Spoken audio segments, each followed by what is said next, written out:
সফলভাবে জিরা চাষ হয়েছে চট্টগ্রামের সীতাকুণ্ডে। এরই মধ্যে জিরার গাছে ফুল এসেছে।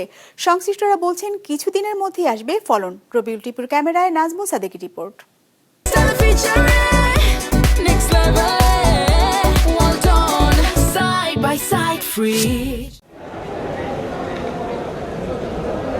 বাংলাদেশ ট্রেড অ্যান্ড ট্যারিফ কমিশনের সবশেষ হিসেবে দেশে বছরে জিরার চাহিদা ৬০,০০০ টন। বৈধ অবৈধ পথে এই চাহিদার অধিকাংশই আসে ভারত থেকে।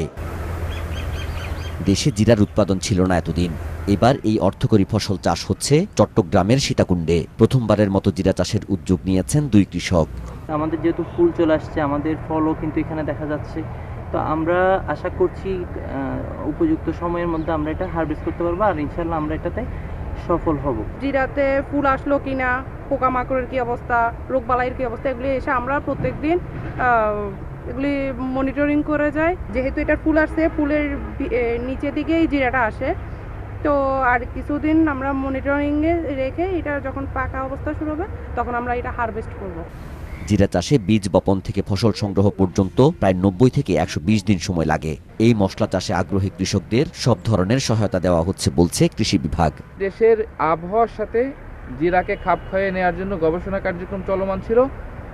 মশলার উন্নত জাত ও প্রযুক্তি সম্প্রসারণ প্রকল্পের সহযোগিতায় আমরা প্রথমবারের মতো এই চাষটি কৃষক পর্যায়ে আমরা হাতে তুলে দিয়েছি এবং আশা করছি এই চাষটি সম্প্রসারিত হবে।